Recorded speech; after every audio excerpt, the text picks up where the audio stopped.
اعوذ باللہ من الشیطان الرجیم، بسم اللہ الرحمن الرحیم۔ ناظرین و سامعین، آج ہم آپ کو ایک ایسا دلچسپ واقعہ سنائیں گے جسے سن کر آپ کے ذہن میں یہ خیال آئے گا اور دل میں یہ احساس ہوگا کہ ہمارے اسلاف اور بزرگان دین کتنی محنت و مشقت کی زندگی گزار گئے اور حضور علیہ السلام کی امت کے لیے انہوں نے کس قدر تکلیفیں برداشت کی۔ حضرت امام اعظم ابو حنیفہ رحمہ اللہ تعالی آپ کی بارگاہ اقدس کے اندر ایک دن مہمان آئے تو آپ نے جو آپ کے مسجد کے قریب دکان تھی، آپ کے مدرسہ کے قریب دودھ والی، تو آپ نے پیغام بھیجا کہ دودھ بھیجیے۔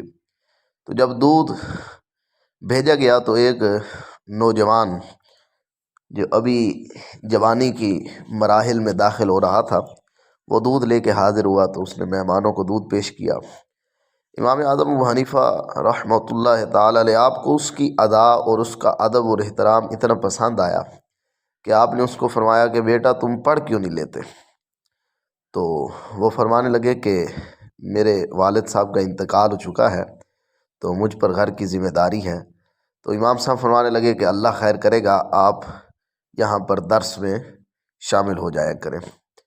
تو انہوں نے برتن دیے اور واپس آ کر آپ کے درس میں، آپ کی مجلس میں شریک ہو گئے، علم حاصل کرنا شروع کر دیا۔ تو یہ علم کا ان کا شوق تھا۔ ان کی والدہ ایک دن آئی ہوٹل پہ تو وہ دودھ والے دکان سے پوچھتے ہیں کہ میرا بیٹا کدھر ہے؟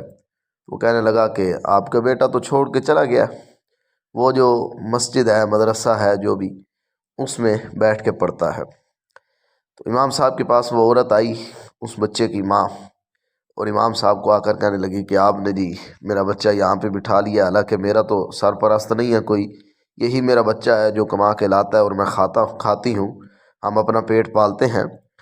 تو بہرحال اس نے امام صاحب کو دو چار باتیں کی تو آپ نے فرمایا کہ تم لے جاؤ اسے۔ وہ لے کے چلی گئی۔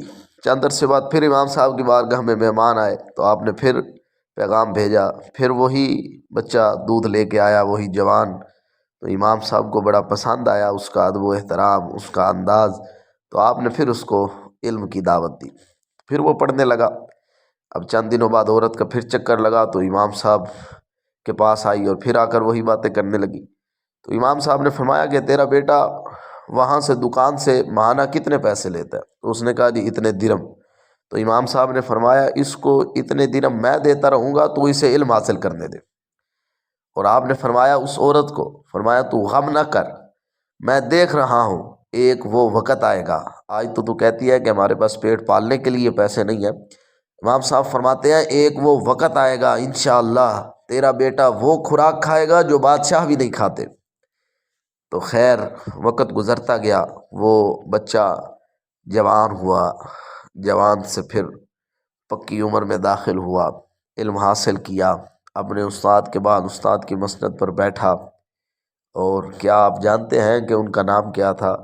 یہی وہ بچہ تھا جن کو آج دنیا حضرت امام ابو یوسف رحمۃ اللہ تعالی علیہ کے نام سے جانتی ہے۔ تو اللہ تعالیٰ نے آپ کو پوری دنیا پر عزت دی، تو یہ تھا ان کا علم حاصل کرنے کا شوق اور جذبہ۔ اللہ تعالیٰ ہم سب کو ایسا جذبہ عطا فرمائے۔